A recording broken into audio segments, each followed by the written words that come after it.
पल्लवी आप सभी का ग्राम सेवा न्यूज चैनल में तहे दिल से स्वागत करती हूँ।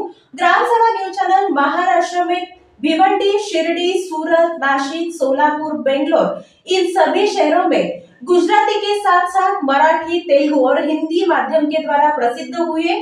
आज ही ग्राम सेवा न्यूज चॅनल को सबस्क्राइब करें, शेअर करें और लाईक। त्वेरी मध्ये 7वा मासिक योग दिन साजरा करण्यात आलाय।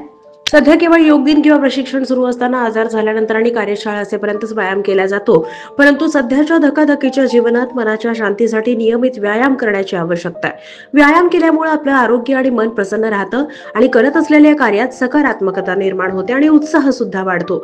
म्हणून योगा, प्राणायाम, व्यायाम करण्यात सातत्य हवं, यामुळे आपल्यातला उत्साह टिकून राहतो, असं प्रतिपादन स्वेरीच्या योग प्रशिक्षिका सुप्रिया शेवडे यांनी केलंय। प्रत्येक वर्षी 21 जून रोजी जागतिक योग दिन हा आंतरराष्ट्रीय स्तरावर अर्थात जगभरात साजरा केला जातो। 21 जून रोजी स्वेरीत मुख्य जागतिक योग दिन साजरा करण्यात आलाय।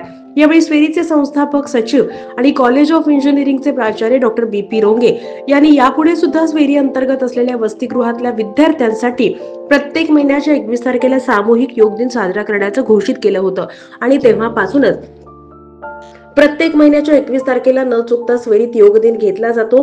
मंगळवारी 21 जानेवारी रोजी 2025 स्वेरीमध्ये 7वा योग दिन साजरा करण्यात आलाय। अभियांत्रिकीच्या दुसऱ्या, तिसऱ्या आणि अंतिम वर्षातील विद्यार्थ्यांची परीक्षा सुरू आहे, परंतु स्वेरीच्या योगा डे मध्ये खंड न पडता डिप्लोमाच्या आणि वसतिगृहातल्या सर्वच विद्यार्थ्यांनी यासाठी प्रचंड प्रतिसाद दिला। विठ्ठलाचे अभंग आणि गणेश वंदनेनं योगा डेला सुरुवात झाली। पुढे स्वेरीच्या योग प्रशिक्षिका सुप्रिया शेवडे यांनी विद्यार्थी, विद्यार्थिनी आणि प्राध्यापकांकडून विविध प्राणायाम करून घेतले। विविध भस्त्रिका प्राणायाम, श्वास, फुफ्फुस, सांधे, पोटांचे अवयवांचे प्रकार करून घेतले। नियमित व्यायाम आणि योग्य आहार घेतल्यास मनात सकारात्मक विचार येऊन मन प्रसन्न राहतं, म्हणून प्राणायाम, योगा नियमित करण्याची गरज आहे।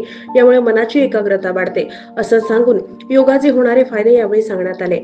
वसतिगृहातील विद्यार्थिनी मयुरी चौगुले म्हणाल्या, पूर्वी मी उशिरा उठायचे, स्वेरी तलावात प्राणायाम करण्याचं मनावर घेतलं आणि आता नियमित मी लवकर उठते आणि करत असलेल्या प्राणायामामुळे मनामध्ये सकारात्मकता येते। आपलं ध्येय साध्य करण्यासाठी प्राणायाम करणं गरजेचं आहे याची खात्री मला पटली, असं सांगून त्यांनी व्यासपीठाचे आभार व्यक्त केले। सदरचा कार्यक्रम स्वेरीचे संस्थापक सचिव आणि प्राचार्य डॉक्टर बी.पी. रोंगे यांच्या मार्गदर्शनाखाली campus incharge doctor M M. Pawar यांच्या सहकार्यानं उपप्राचार्य डॉक्टर मीनाक्षी पवार यांच्या नेतृत्वाखाली, विद्यार्थी अधिष्ठाता डॉक्टर महेश मठपती, वसतिगृह व्यवस्थापक डॉक्टर के.बी. पाटील, सर्व अधिष्ठाता, विभाग प्रमुख, प्राध्यापक वर्ग, इंजिनिअरिंग आणि फार्मसीच्या विद्यार्थ्यांनी यांच्या उपस्थितीत हा कार्यक्रम पार पडला। प्राध्यापिका रजनी पटेल यांनी सूत्रसंचालन केलं आणि आभार व्यक्त केले।